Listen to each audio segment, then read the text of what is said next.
So, with the Grotmas calendar coming out, let's check out the detachment of the week here at Northern Monkeys, with a deep dive into the Deathguard Flyblown Host and all the cool combos and synergies that you can get out of it. Now, for taking your new detachment, you lose your stratagems, you lose your enhancements, and you lose the detachment rule. So this gets replaced with the new detachment rule, which I think is quite fantastic for Deathguard. So all infantry gets stealth just all the time, and they also get Scout 5 as long as they're not in a transport. Now, this is an amazing defensive buff for Deathguard. One thing that they really struggle with is those long-range kind of shooty armies that plink at them. So talking Sisters of Battle, Tau, Guard. Those are things that over the years have naturally just kind of been a bad matchup for Deathguard. And having -1 to hit permanently on your majority of your army against them is just gonna do you an absolute world of good. It's really, really nice. It doesn't affect vehicles, which is probably a good thing, as it kind of means that the detachment's not just an auto win, because you do give up some stuff.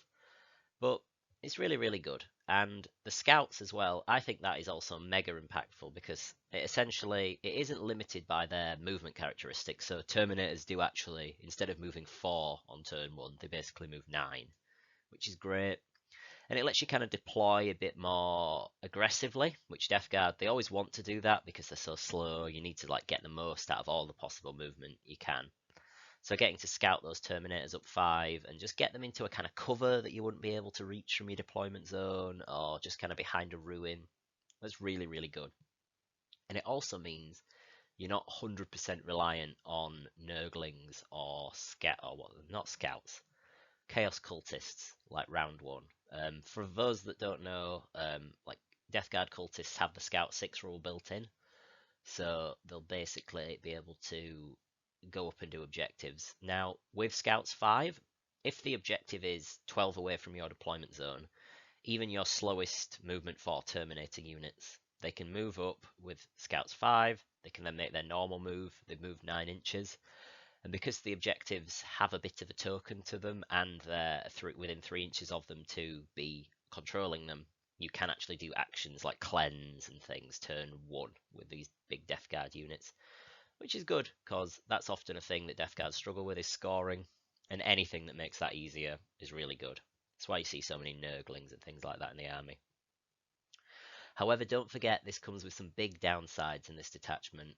You lose sticky objectives, which Deathguard now, I don't believe there's any real access to that anywhere in the army other than bringing a squad of Plague Bearers, which might be worth it. So you will have to have someone babysit your home objective. And as well as that, you lose the enhanced contagion, which is the one that you choose at the start of the battle. You'll still inflict -1 toughness on your opponent, but you won't be able to do the weapon skill ballistic skill or the AP.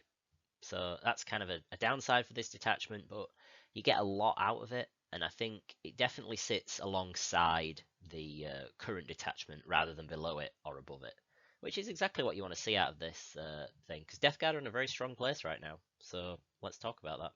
So yeah, those of you that don't know, the Deathguard are probably in the best place they've been all edition. They recently had some points drops on Mortarion, who's now incredibly tough for his points value, and the Death Shroud Terminators, who are a really fantastic unit. You can get a lot of those for relatively cheap now. And this detachment, with it being infantry based, doesn't help Morty, but he doesn't really need the help. However, it does help out those Death Shroud Terminators by giving them more speed and general enhancements and things that buff them a lot more for what they're doing. So there's a few different ones you can look at here. You've got the Droning Chorus. This one gives you assault on your ranged weapons. This is good. Deathguard are naturally like incredibly slow, so an assault can basically. I think there's a great video of Death Shroud Terminators that advance, and all of a sudden they go like 10 inches instead of 4, and they're just zooming across the battlefield. So being able to shoot their flamers is really nice for that, and also Blightlord Terminators, they can fire all their bolt guns off. It's not an insignificant amount of fire, it's all got lethal hits. It's good to try and get the most out of it when you can. And don't forget, with all of this stuff, you've got to remember the Terminator Sorcerer. He's got really good output. He gets a once per game, where essentially is 2d6 shots, hitting on 3s, strength 8, AP 2, flat 3 damage. It's a very dangerous profile, and with all the buffs you can stack, and the ability to advance and still use that. It's really, really nice for him. Now, Insectile Murmuration. Cool for flamers. You can reroll wound rolls of 1. It's really nice because you have to target a unit within your contagion range, so you can't really do this out of deep strike, but it can be another unit's contagion range, so you can sort of move a unit up to get this reroll ones. It's probably not my favourite one out of all of these. It's cool for like the anti-infantry 2+ flamers that you get on Plague Marines and all their little guns that you can have in that unit.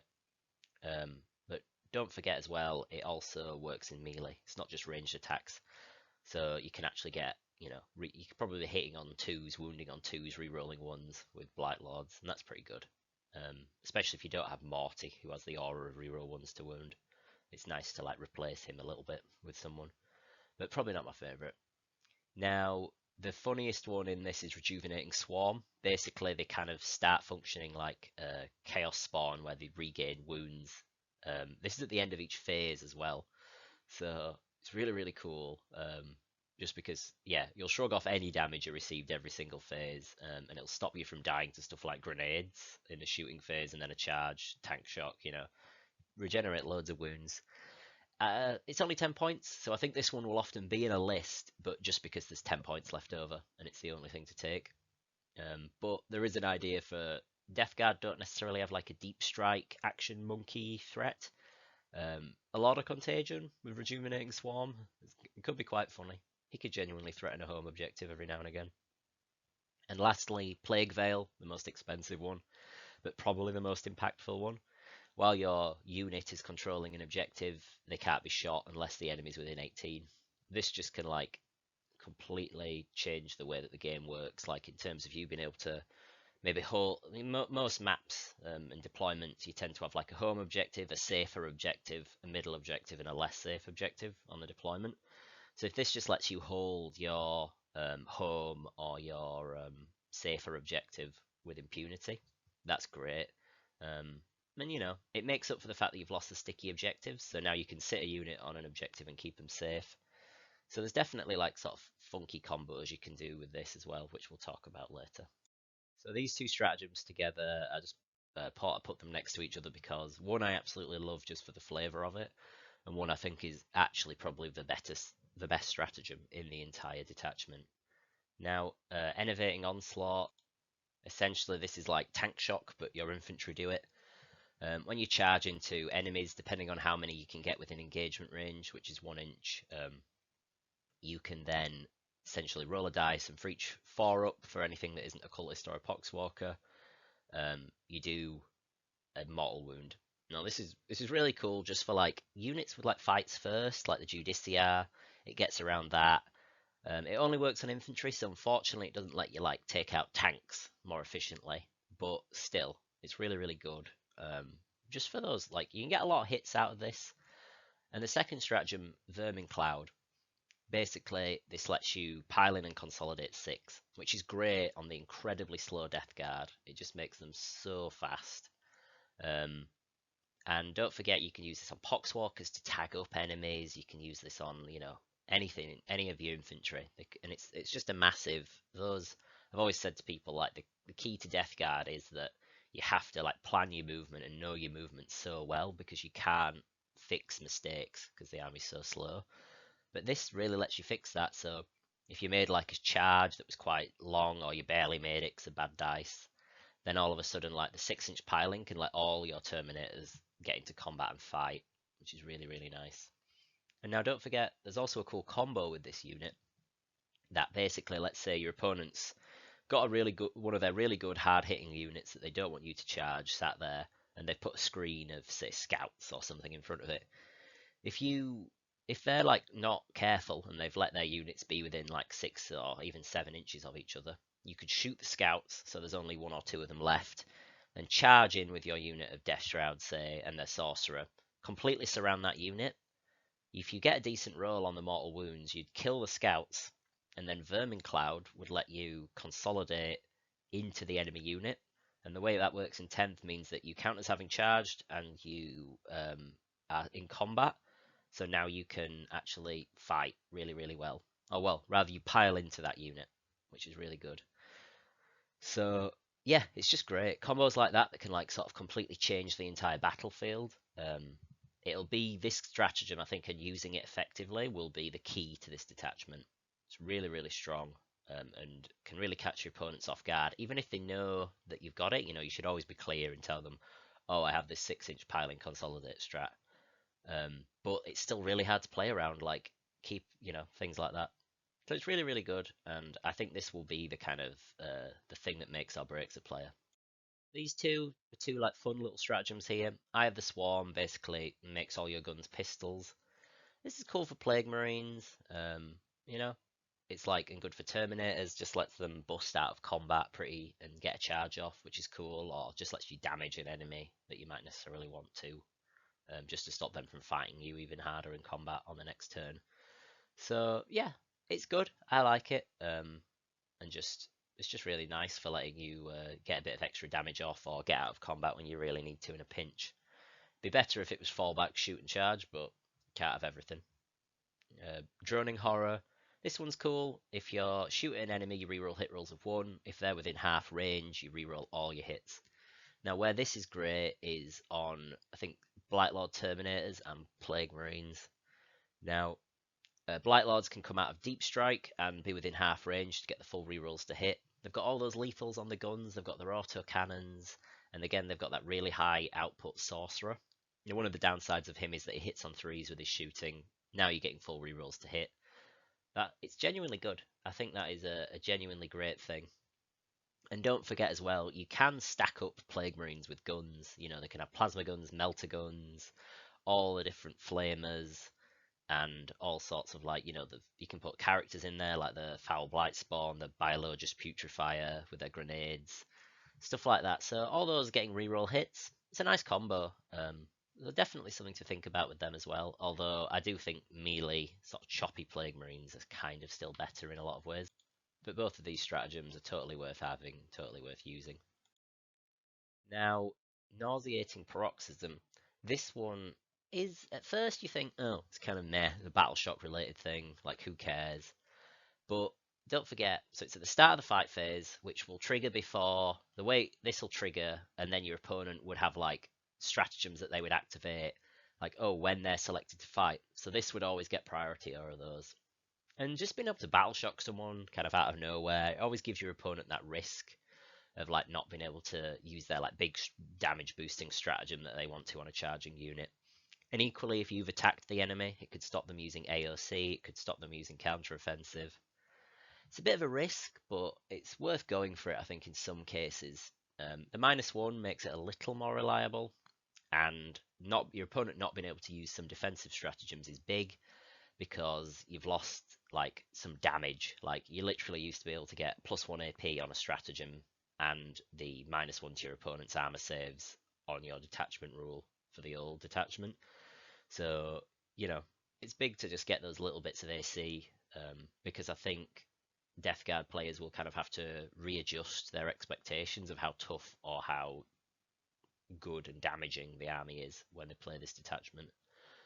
So this one's fun, and it is also the Bellboy is like this really, I can't even remember what he's called, but he's a terrible, terrible Deathguard unit. He's one of the fetid Vitrion characters or whatever they're called, and he has like a aura of leadership debuff. Maybe with him, maybe there's some kind of value in this, giving your opponent -3 to their battle shock test.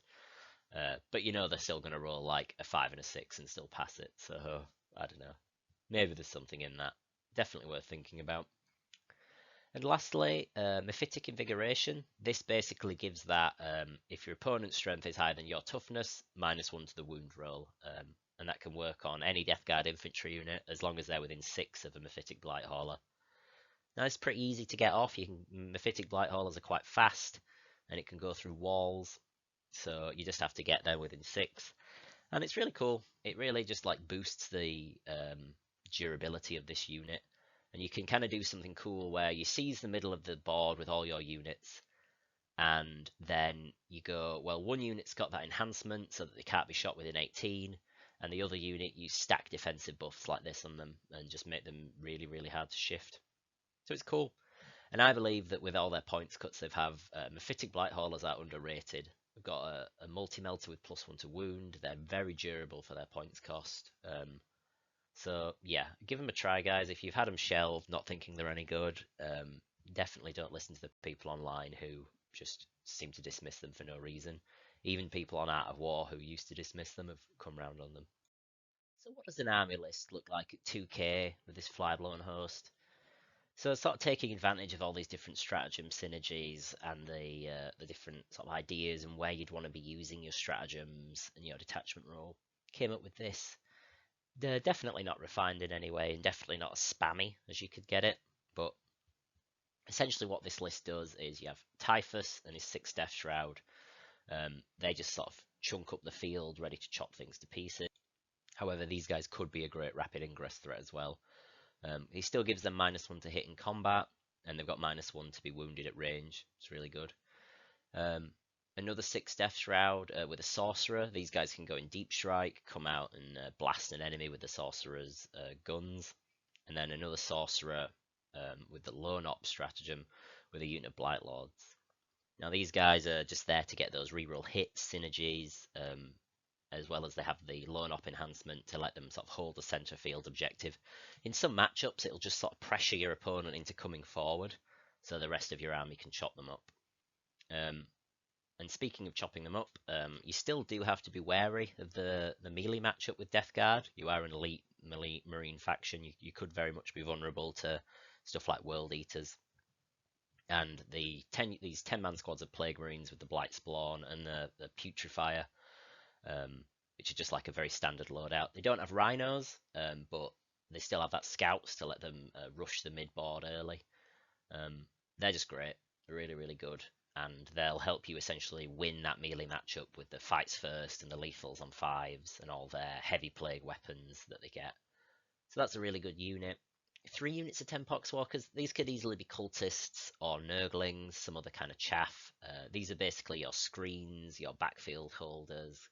And there's just, it's 30 bodies running about. They can do actions for you if you need them to. They can just stand and block enemy units. They're very solid. And all of this stuff will take advantage of stuff like the 6-inch Consolidate, the Plague Marines like the reroll hits, stuff like that. And then 3 Blight Haulers. These are just here because I always like my lists to have some teeth and be able to like threaten enemy tanks. And these guys with their fast movement and their +1 to wound melter guns, multi-melters and rocket launchers, they're really, really nice. And they give you access to that -1 to wound stratagem, which is big when you have the unit of Blight Lords. They can be a little vulnerable to stuff like that, but this will help them up their durability. So yeah, that's sort of just a basic list if you're looking to test something out. Along this lines, you're probably not going too far off. So yeah, nice job, Games Workshop. Great detachment. A lot of fun and very different from the Index detachment. You definitely you'll gain a lot, but you also lose a lot. There's all these different things to consider in terms of durability. There's no more stacking the -2 to hit with the old detachment rule and like Typhus or the Nurglings, so you're not quite countering melee armies as hard. But with the built-in stealth for all your infantry, it's definitely countering ranged threats a lot more, because your opponent, even though they could be in range of that minus ballistic skill modifier, they could often avoid it, especially in the early turns where the aura's not that big. So yeah, it's good. Better against shooting, worse against melee, but you can compensate for the melee stuff a lot more easily in Deathguard through Foul Blightspawn, Plague Marines, and the like. Now, one thing I do think it'll be really interesting to see is people are definitely 100% going to run 28 to 38 Terminators with Morty and just swarm the mid-board with those scouts and just basically just try and rush your opponent down in 2 or 3 turns. It's definitely going to be something that you see. All that -1 to wound everywhere. The sorcerers giving them -1 damage in combat. They hit incredibly hard still. The Death Shroud don't necessarily need that extra AP buff to hit really, really hard. And you can have Morty letting them ignore modifiers, which will be another important part of their sort of damage profiles. So yeah, I think that might become the kind of a bit of a toxic army, which I guess it's on brand for Deathguard, but we'll just have to wait and see how the meta shakes out once all these new detachments are finished being released. So we'll see what goodies Games Workshop cook up for us in the next few days, and then we'll do another one of these next weekend. Thanks for watching. A bit more in depth than some of the kind of right off the rip, like first takes look for these detachments. So hopefully people enjoyed it and found it helpful.